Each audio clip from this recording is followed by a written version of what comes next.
349 positivi nella Marca nelle ultime 24 ore, un focolaio domestico, 15 contagiati dopo un pranzo in casa. Intanto sono 102 i primi tamponi notturni effettuati a Treviso, situazione ospedaliera che resta sotto controllo. La curva delle terapie intensive cresce meno che a marzo, il dato regionale illustrato stamane dal presidente Zaia, che lancia un nuovo appello ai medici di base per aderire ai tamponi rapidi. Pronta intanto l'ordinanza con misure restrittive su mascherine e assembramenti, ma dice Zaia aspettiamo di capire cosa farà il governo. Intanto in arrivo 20 squadre dell'esercito per aumentare i test drive-in. 45enne morì a San Vendemiano per un'overdose di eroina gialla. Un anno dopo i carabinieri arrestano il pusher che gli fornì la droga letale. Va a cena dai genitori ed i ladri ne approfittano per fare irruzioni in casa e mettere tutto a soqquadro. È successo a Quinto di Treviso.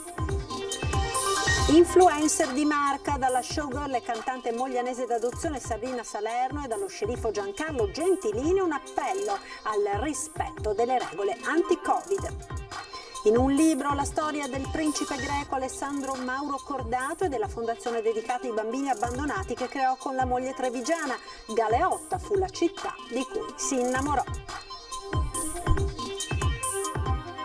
Ben ritrovati con l'edizione di Treviso dei nostri telegiornali. Covid, nuovo record di contagi oggi in provincia di Treviso e nel Solighese. Dopo un pranzo in casa si sono contagiati in 15.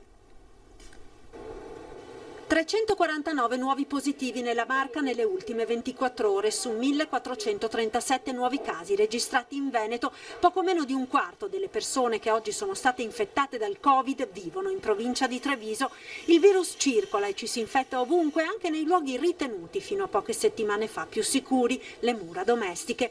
L'ultimo focolaio è quello derivato da un pranzo in casa nel Solighese. Nonostante l'ultimo DPCM raccomandi di non organizzare in casa cene, feste, compleanni con più di 6 persone, qui si sono già infettati in 15. L'ennesima riprova di come la maggioranza dei contagi avvenga tra amici e in famiglia, quando è più facile abbassare la guardia. Ma non finisce qui, c'è il nuovo focolaio nella casa albergo dell'Isra e poi le scuole. Solo oggi sono 5 le nuove classi in quarantena per il riscontro di più casi positivi e altre 9 nelle quali, essendoci solo un alunno positivo, i compagni continueranno a frequentare le lezioni. Il virus corre e diventa sempre più complicato tracciare i contatti a fronte di un numero altissimo di tamponi effettuati dall'ULSS 2 di giorno e da ieri anche di notte. Abbiamo fatto solo ai drive oltre 3.300 tamponi. Durante la notte abbiamo aperto l'ambulatorio notturno, il cosiddetto ambulatorio che va dalle 20 di sera alle 7 di mattina, abbiamo fatto 102 tamponi. E quindi di conseguenza, facendo tanti tamponi più quelli che facciamo nelle case di riposo, ricordo a tutti che da quando abbiamo iniziato con i drive-in, quindi verso il 20 di agosto, siamo arrivati a quota 100.000 tamponi. Quindi ovviamente in una situazione dove il virus è ubiquitario, c'è ormai dappertutto, è dimostrato, c'è in tutta Italia, il sistema di tracciante che sta attuando il Veneto porta evidentemente a focalizzare su molti casi. Il sistema ospedaliero comunque tiene, sottolinea il direttore generale, raccomandando a tutti di adottare in questa delicata fase comportamenti improntati alla massima cautela anche nel privato. La macchina dei tamponi funziona a ritmo serrato ed il sistema ospedaliero dell'ULSS 2 si è attrezzato a fronteggiare questa seconda ondata. Abbiamo, come da indicazione della Regione, fatto i lavori per potenziare soprattutto le semi-intensive, quindi dove il paziente ha bisogno di una ventilazione importante, con volumi di ossigeno importanti, e le terapie intensive. Siamo pronti, incrociamo le dita, speriamo che queste poi non si riempiano mai. Ed ora il focolaio scoppiato all'Isra. Da ieri la casa albergo di Piazza del Grano è completamente isolata dopo che sono stati trovati positivi tra ospiti e operatori. Sentiamo. In questo momento stiamo procedendo a fare i tamponi a tutti i dipendenti di casa albergo. I residenti positivi, sia sintomatici che asintomatici, li stiamo seguendo con attenzione, sono stabili. Il nostro obiettivo, il nostro pensiero principale è sicuramente la loro guarigione. E l'auto dell'ULSS 2 parcheggiata all'esterno racconta bene l'attenzione sanitaria all'interno della casa albergo. Dopo 8 mesi di impunità anche l'Isra di Treviso accusa i primi 24 casi di Covid, tutti dentro la struttura di Piazza del Grano. 8 anziani autosufficienti, di cui uno solo con sintomi, 13 non autosufficienti di cui 10 asintomatici e 3 operatori senza sintomi. Voi naturalmente avete messo in atto il protocollo. Sì, il protocollo sanitario stabilito con ASL e la netta divisione tra le persone che sono positive e le negativizzate, tutto il protocollo che seguiamo per quelli che sono positivi, perciò massima divisione e interesse nostro chiaramente che il virus sia circoscritto, definito e che non circoli più per casa albergo. Si cerca anche di risalire da dove sia arrivato il contagio, sicuramente da un vettore asintomatico o da un ospite che ha avuto contatti all'esterno. Intanto struttura sigillata con portoni chiusi a qualsiasi contatto e anziani seguiti costantemente dal personale interno. Qual è il clima degli ospiti? Ma io ho visto stamattina qualche ospite, o meglio intravisto, e li ho visti abbastanza sereni che facevano la loro vita normale, perciò da questo lato vedo serenità. Attenzione massima anche nelle altre strutture, in particolare per le visite dei familiari. C'è la questione dei tamponi, capendo se questo è il sistema migliore oppure se torniamo alla finestra, che è un sistema che non ci pone il tampone ma riusciamo a far più visite ai familiari. E c'è anche un aggiornamento perché poco fa è stato comunicato l'esito dei tamponi che sono stati eseguiti sul personale appunto della casa albergo nella giornata di oggi. Oltre ai 3 operatori positivi asintomatici individuati ieri si è aggiunto un altro lavoratore sempre asintomatico ed un dipendente in malattia dal lunedì che ha comunicato la propria positività al Covid-19. Quindi riassumendo, a fronte di 97 lavoratori di casa albergo, 4 risultano positivi, a cui si aggiunge un ulteriore lavoratore già in malattia appunto da lunedì e che si è accorto della positività soltanto ieri. Sono risultati invece tutti negativi 34 dipendenti che lavorano in amministrazione. Cresce dunque in Veneto la curva del contagio, molto meno quella delle terapie intensive. Su questa tendenza si è concentrato oggi il presidente del Veneto Zaia, che punta tutto sullo screening con l'aiuto dei medici di base ma anche dell'esercito.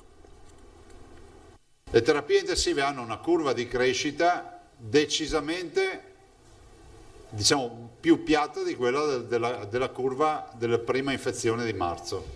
Cioè se a marzo era così, oggi è così. È questa la tendenza attorno alla quale ruota ogni ragionamento politico e sanitario ora e per le prossime settimane. Inevitabile anche per questo guardare ai modelli matematici. Ad oggi, se il trend attuale delle terapie intensive continuasse così, potrebbe accadere che a fine novembre si passasse dalla fase 2, in cui siamo adesso, alla fase 3. I famosi 151 posti in terapia intensiva occupati. Certo, a preoccupare sono anche i ricoveri in area non critica che hanno superato già quota 600. Poi bisognerà vedere che effetti avranno le ultime restrizioni e quelle che potrebbero arrivare nel weekend con il sempre più certo nuovo DPCM, misura attesa anche da Zaia che ha già pronta una propria ordinanza ma non vuole creare sovrapposizioni. Se ci sarà qualche misura a livello nazionale, poi che non vada assolutamente a collimare magari con qualche misura regionale, che sarebbe antipatico soprattutto perché c'è già chi ha tanta ansia. Almeno in Veneto nessuna autocertificazione, quindi coprifuoco in vista, stretto giro di posta, come invece in Lombardia.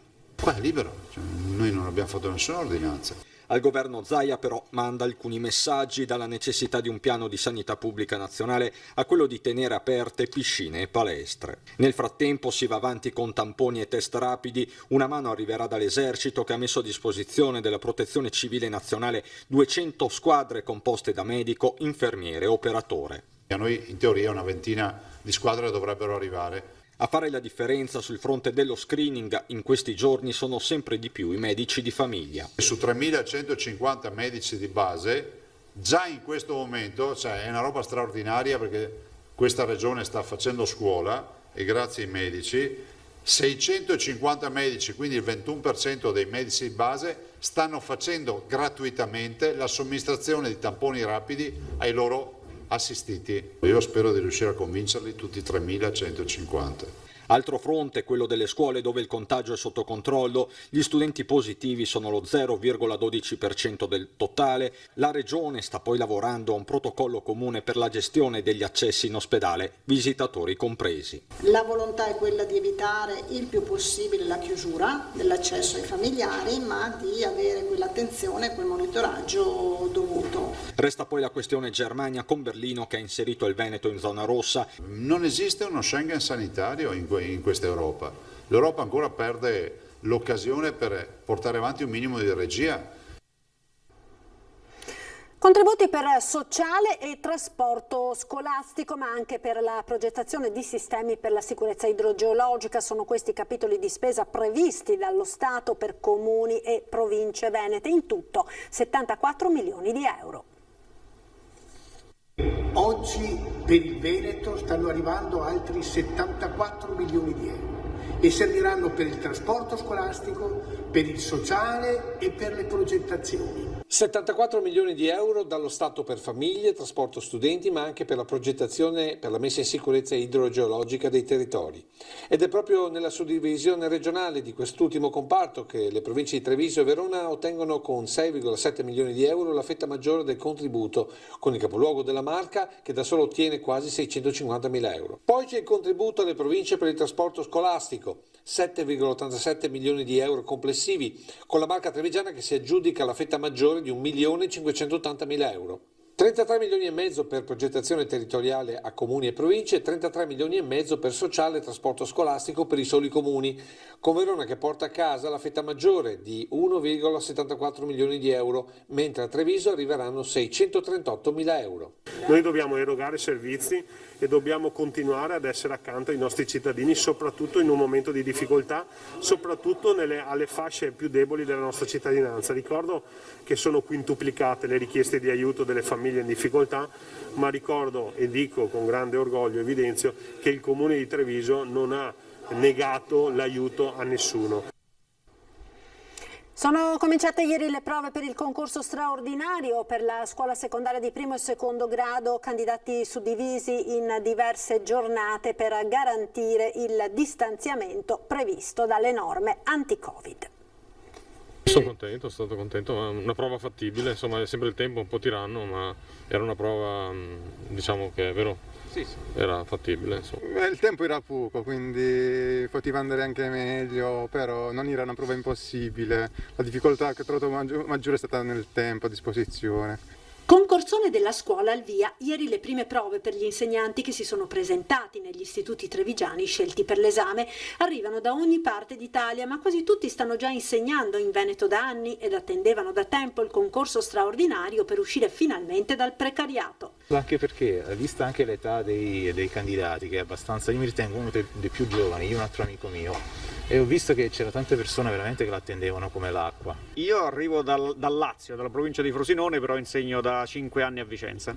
Il concorso, che mira a stabilizzare gli insegnanti di medie e superiori con almeno 3 anni di servizio, è stato accompagnato nelle scorse settimane dalle polemiche con i sindacati che ne avevano chiesto la sospensione per il rischio Covid e l'impossibilità di sostenere prove supplettive per quegli insegnanti che si trovano in quarantena. Tra mascherine e termoscanner, per tutti la speranza è quella di entrare in ruolo ed avere un posto stabile. Speriamo dopo un po' di tempo, insomma, vista anche l'età, ormai sarebbe ora. La speranza è quella, quindi diciamo è fatta apposta per questo, che qualcuno ci riuscirà, qualcuno no, speriamo vada bene, incrociamo le dita. La cronaca ora, dopo un anno di indagini è stato arrestato il presunto fornitore della dose di eroina gialla che ha ucciso un 45enne trovato senza vita nel bagno del McDonald's a San Vendemiano. Era stato trovato senza vita nei bagni del McDonald's a San Vendemiano, ucciso da una dose di eroina gialla, droga la cui potenza spesso si rivela fatale. Così era morto Leonardo Bottan, 45 anni. Immediate le indagini per risalire a chi gli aveva ceduto lo stupefacente. Era il 12 ottobre del 2019. Dopo un anno, i carabinieri del nucleo operativo e radiomobile della compagnia di Conegliano hanno arrestato un nigeriano di 24 anni. Il giovane è accusato dei reati di detenzione e spaccio di sostanze sostanze stupefacenti e morte come conseguenza di altro delitto. I militari, grazie ad accurati riscontri incrociati sui contatti dello spacciatore, l'analisi delle riprese dei sistemi di videosorveglianza della zona e da ulteriori accertamenti tecnici, hanno raccolto gravi indizi di colpevolezza a carico del nigeriano. Il 24enne era diventato un punto di riferimento per i tossicodipendenti della zona. Noto nel giro, i militari hanno iniziato a controllarlo fino a scoprire che lo straniero era lo spacciatore di cocaina ed eroina e in particolare anche della cosiddetta eroina gialla, sostanza dall'elevatissima tossicità. Oltre alla criminale professionalità dimostrata dall'indagato nel gestire i propri traffici illeciti, è stata dimostrata anche la sua indubbia pericolosità, proprio tenuto conto dell'elevata tossicità dello stupefacente che con spregiudicatezza criminale lo straniero trattava assolutamente non curante delle gravissime conseguenze per i clienti. Il nigeriano è stato fermato ed arrestato. Nella sua abitazione sono stati trovati anche 5.300 euro in contanti, 4 grammi di sostanza stupefacente del tipo eroina e svariati telefoni cellulari, schede telefoniche e materiale, tutto posto sotto sequestro. Va a cena a casa dei genitori e i ladri ne approfittano per fare irruzione in casa e mettere tutto a soqquadro. È accaduto in via Cornarotta a Santa Cristina di Quinto, quando l'uomo è tornato a casa, ha trovato i cassetti aperti, gli oggetti a terra, magro il bottino. Sul posto sono intervenuti anche i carabinieri. Solo qualche sera prima, sempre a Quinto, in via Matteotti, i ladri avevano scavalcato la recinzione di una casa, ma sono stati visti dal proprietario che li ha messi in fuga. Torniamo a parlare di Covid perché un appello ai veneti all'uso della mascherina arriva da una delle artiste più amate di sempre. Anche lo spettacolo sta attraversando un brutto periodo, ma dobbiamo stringere i denti, dice al nostro microfono Sabrina Salerno. Mi rivolgo alle persone che sono qua in Veneto, grandi lavoratori, perché quando sono venuta ad abitare qua 25 anni fa, 30 anni fa, ho veramente apprezzato questa regione. Vi chiedo quindi in questo momento un po' difficile per tutti quanti noi, di tenere le distanze di sicurezza, di indossare le mascherine e di mettercela veramente tutta. È un appello alla responsabilità, ma anche a non mollare quello che arriva da una delle artiste italiane più conosciute e amate al mondo, Sabrina Salerno, ligure di nascita ma veneta d'adozione, ed è proprio al Veneto che guarda Sabrina. Abbiamo un presidente che è molto saggio e ci ha aiutato tantissimo, quindi è arrivato il momento di stringere i denti. La pandemia del resto ha colpito pesantemente anche il mondo di Sabrina, lo spettacolo, bloccando tanti eventi ma non la voglia di cantare né di sperare. Concerti, tutte le persone che lavorano dietro al mondo dei concerti, pensate, coristi, ballerini, fonici, tecnici, quindi il mio settore, il turismo, la ristorazione, non molliamo proprio adesso, quindi indossiamo le mascherine e mi raccomando, le distanze di sicurezza sono fondamentali. E io la indosso.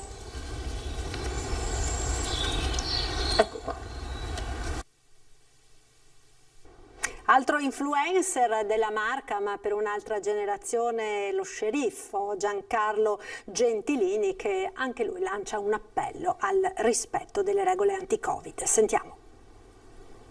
L'attuale nemico è un nemico invisibile e quindi dobbiamo trovare in noi stessi le forze per combatterlo e quindi dobbiamo essere ligi a tutte le disposizioni. Allora io chiedo a tutti i cittadini di osservare scrupolosamente le disposizioni governative e quelle di Luca Zaia, presidente della Regione Veneto. Siamo solo alle porte dell'autunno e la pandemia sta di nuovo prendendo forza. La preoccupazione è palpabile anche nelle parole di Giancarlo Gentilini, che diventa testimonial del rispetto delle norme anti-Covid a partire dalla mascherina. Sul fronte delle restrizioni, secondo lo sceriffo, è necessario intervenire sul trasporto pubblico. Sui pullman bisogna trovare l'80% di utenti e di non strafare. In altre regioni nel frattempo è in vigore il coprifuoco, una misura che Gentilini, classe 1929, non avrebbe immaginato di risentire. Non mi sarei mai aspettato che tornasse in auge questa parola, perché questa parola mi evoca e mi ricorda la guerra. Io l'ho vissuto durante la guerra, perché se ti trovavano per la strada ti fucilavano, ma credo che non ci sia questo motivo di applicare il coprifuoco. Se vogliono applicare il coprifuoco potrebbero farli dalle 1 di notte alle 5 del mattino, perché allora eviteremo anche i furti e le rapine. Pubblicità, ora linea alla regia, restate con noi, ci rivediamo tra pochissimo.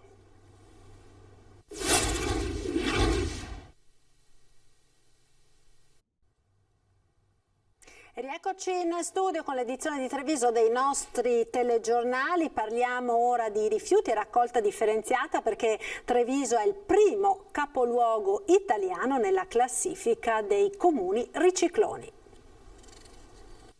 Per la seconda volta Treviso si aggiudica questo prestigioso premio, il primo capoluogo italiano nella classifica dei comuni ricicloni. Soddisfatta l'amministrazione comunale, l'assessore alle politiche ambientali Alessandro Manera non ha dubbi. Lo dobbiamo ai trevigiani, un grazie va a loro. Un grande grazie ai trevigiani che fanno questo lavoro, possiamo dire, di differenziare in maniera così precisa e particolare, e quindi grazie a tutti e soprattutto ringraziare l'ambiente. La raccolta differenziata si attesta ormai all'86,1% con una produzione di secco residuo annuo pari al 65 kg per abitante, ma il comune non si ferma qui ed è già in programma progetti e iniziative. Noi adesso speriamo di aumentare ancora le nostre performance, abbiamo delle idee soprattutto su quello che riguarda i cestini, quindi stiamo lavorando con il consorzio Priula e Contarina, il braccio operativo, per cambiare anche i cestini in tutta la città, quindi non solo il centro storico ma in tutta la città. Abbiamo provveduto ad aggiungere degli eco-arredi, perché anche l'impatto visivo di una città turistica è giusto che ci sia anche un certo mascheramento di quelli che sono i bidoncini che vengono lasciati fuori. Sul fronte inquinamento non ci sono grossi valori di sforamento per il momento, ma con l'inverno si stanno accendendo le caldaie e la situazione potrebbe cambiare. È chiaro che ci aspettiamo che andremo in quella direzione. Ho visto i dati del bando caldaie che abbiamo istituito, stanno molto bene,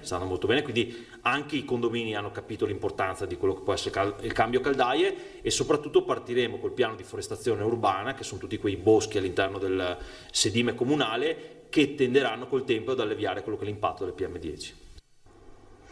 Treviso si candida a diventare città europea dello sport per il 2022, stamane la presentazione.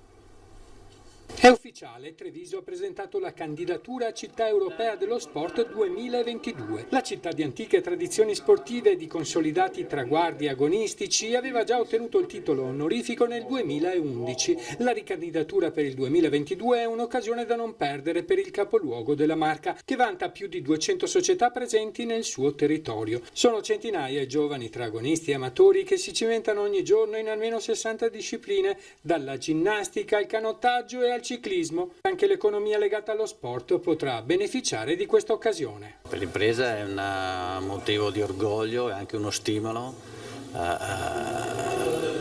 per creare delle situazioni, delle manifestazioni, degli eventi per la nostra città di Treviso. L'amministrazione comunale ha fornito la documentazione ad ACES, associazione con sede a Bruxelles, che dal 2001 consegna il premio di Capitale Europea dello Sport. I delegati di ACES in 2 giorni a Treviso hanno visitato alcuni degli impianti inseriti nel dossier di candidatura ed i presupposti sono ottimi.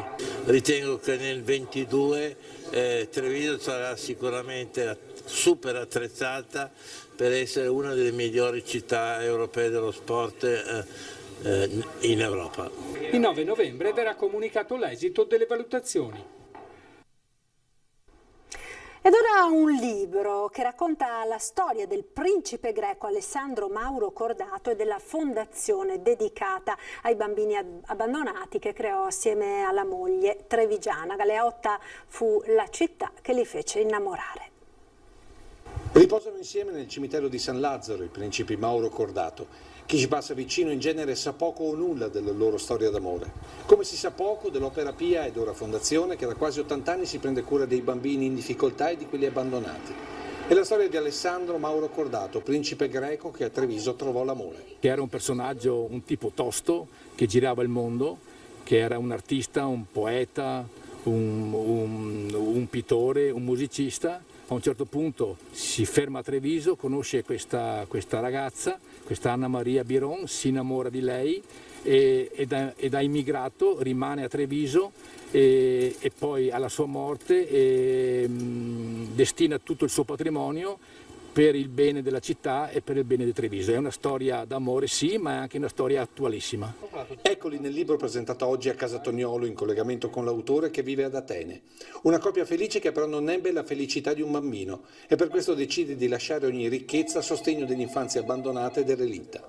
Una missione che continua ininterrottamente da quasi 70 anni, in questo palazzo a ridosso di Porta San Tommaso. Noi sosteniamo come Opera Pia un progetto portato avanti dalla cooperativa Solidarietà che riguarda questi ragazzi che sono in sospensione scolastica, cioè quei ragazzi che vengono richiamati, quindi messi fuori dalla scuola e fanno un percorso riabilitativo e questo percorso viene sostenuto e finanziato dall'Opera Pia. Poi voi sostenete anche la disabilità.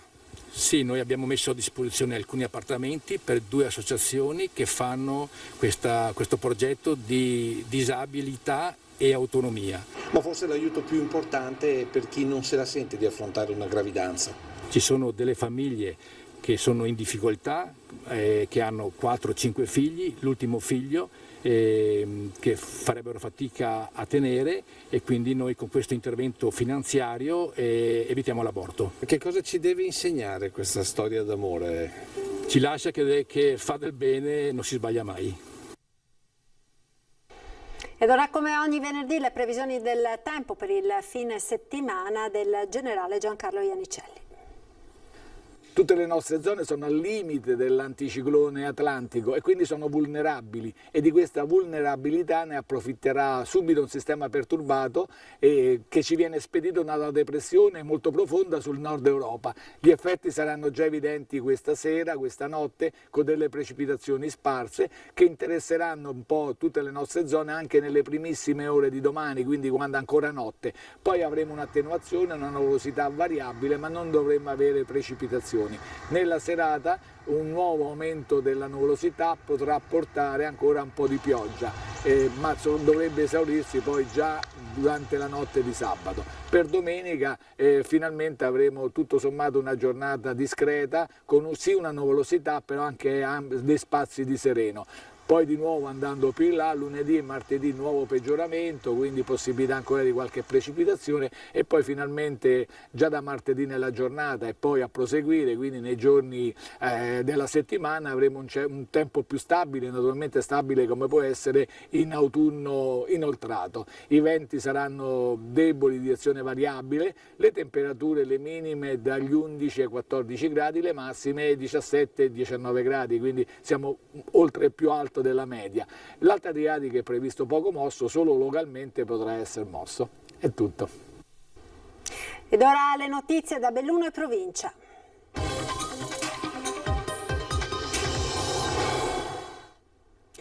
L'epidemia da coronavirus in primo piano nel bellunese, sono complessivamente 70 i nuovi casi positivi registrati in ULSS Dolomiti nelle ultime 24 ore, cresce il numero degli ospedalizzati in area non critica, sono complessivamente 58 tra gli ospedali di Belluno e Feltre, risale anche il numero dei pazienti in terapia intensiva che registra un nuovo ricovero in più rispetto a ieri. Si respira quindi aria pesante nel bellunese, la pesantezza della preoccupazione per l'elevato numero di contagi che continuano a crescere. Inesorabilmente l'età media si è abbassata, dice il presidente della provincia Roberto Padrin. La possibilità che siano prossimi provvedimenti di limitazioni diffuse per contenere il contagio non è remota e perfino il Presidente della Regione Veneto sta attendendo le decisioni governative prima di emanare l'annunciata ordinanza il cui contenuto è ancora riservato ma che indubbiamente comporterà restrizioni. Il bellunese è l'area dove attualmente i numeri pesano come macigni. Rispetto al periodo primaverile, diciamo così, da quando è partito il lockdown, le sensazioni sono che adesso ci sono tante persone che conosciamo che sono positive, mentre prima secondo me era un numero ristretto, ma soprattutto erano anziani. Adesso l'età media si è notevolmente abbassata. Si sarebbe potuto fare di più nei mesi estivi, è l'interrogativo che si rincorre di bocca in bocca, ma si sa, la teoria del dopo non trova riscontro. Secondo me noi Adesso dobbiamo affrontare questo momento così difficile e delicato cercando veramente di rispettare tutte quelle che sono le norme imposte. Devo dire che sto preparando anch'io, adesso sto pensando di realizzare anche una lettera da mandare ai cittadini almeno del mio comune di Longarone, ma non per creare un allarmismo eccessivo, ma perché veramente ci sia un senso di responsabilità più forte. Tornare al lockdown porterebbe alla devastazione economica del nostro territorio, osserva Padrin, che auspica attenzione dal mondo della scuola ai luoghi dello svago, senza scordare il trasporto pubblico. E se il DPCM ha bloccato fiere e sagre paesane e sospeso l'attività convegnistica, così non è stato per gli eventi di carattere nazionale come le fiere di settore. A Longarone il 31 ottobre aprirà a Redamont protocolli di sicurezza rigidissimi, superficie espositiva ridotta pur se si annuncia una nutrita presenza di aziende italiane e straniere. Sarà l'edizione più difficile della storia di Arredamont, dice Padrin. I presupposti non sono semplici. Intanto Dolomitibus e Presidi stanno verificando eventuali aggiustamenti del servizio di trasporto pubblico scolastico, e quanto ha chiesto la provincia tramite il consigliere delegato Dario Scoppelle. L'azienda di trasporto pubblico locale incontrerà i dirigenti scolastici e verificherà se rispetto a qualche settimana fa sono cambiate le necessità dei trasporti. In particolare verrà valutato se i presidi dovranno adeguarsi agli ingressi scaglionati a partire dalle 9 come indicato dall'ultimo DPCM, sottolinea il consigliere. Al momento però pare non sia necessario, in quanto l'ingresso ritardato dovrebbe essere previsto solo in casi eccezionali richiesti da situazioni particolarmente critiche. Cambiamo argomento. A Palazzo Rosso passa la delibera di indirizzo che traccia il futuro del Neve Galla. Sentiamo. La storia del Neve Gall è pari a quella di un thriller, stavolta però a lieto fine. Neve Gall 2021, la società costituita ieri per garantire la prossima stagione invernale sul Colle, può dormire sonni tranquilli. In Consiglio Comunale è passata la delibera di indirizzo che ha accolto gli emendamenti fondamentali per non vanificare gli sforzi per l'acquisizione temporanea degli impianti, di tutti gli impianti. Questo era stato l'auspicio espresso dal presidente di Neve Gall 2021, Massimo Slaviero, che con Lionello Gorza del Consorzio Dolomiti Prealpi, Roberto Pierobon, ex presidente del Collegio regionale dei maestri di sci, e Alessandro Molin, direttore della scuola sci Neve Gall, hanno ridato speranza al Colle. I tempi dell'acquisizione sono stretti, entro la prossima settimana tutti gli atti necessari debbono essere formalizzati per dare il via libera alle necessarie manutenzioni per aprire la coca bassa e lo ski lift del campo scuola. Il personale è già pronto a riprendere il proprio posto di lavoro. In Consiglio Comunale questo pomeriggio, in diretta streaming per il pubblico e in videoconferenza per giunta e consiglieri, si è valutata la delibera che ha accolto 2 emendamenti presentati dalla maggioranza. Sono integrazioni che rafforzano il significato del nostro impegno immutato e che si concretizzerà la prossima primavera, chiarisce il sindaco Massaro. L'impegno formale per l'acquisizione degli impianti, di quelli funzionanti e di quelli dismessi. Per la stagione oramai alle porte, Covid permettendo, la promessa di Neve Gall 2021 è quella di promuovere lo sci sul Colle a prezzi competitivi. Ed era questo l'ultimo servizio, grazie per essere stati con noi, ci salutiamo dando uno sguardo alle previsioni del tempo con il nostro meteo. Arrivederci e buon proseguimento con i programmi di Antena 3.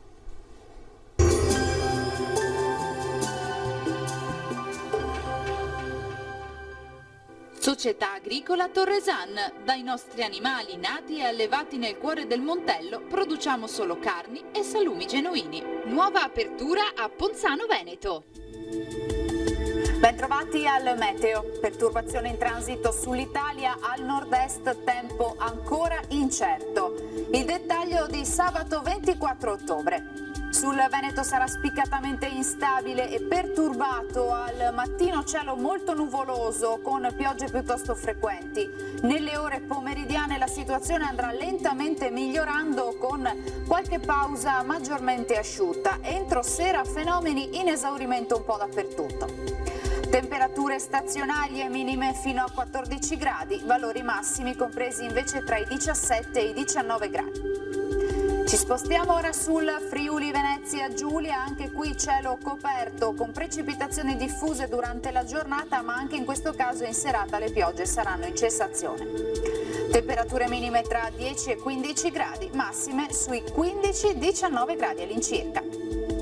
Infine uno sguardo alla situazione del Trentino Alto Adige, anche qui rovesci dappertutto, dal pomeriggio però graduale miglioramento con piogge via via più rare. Temperature minime sui 6-9 gradi, massime sui 19 gradi all'incirca. Dal meteo di Antenna 3 per ora è tutto, grazie per l'attenzione e arrivederci al prossimo aggiornamento.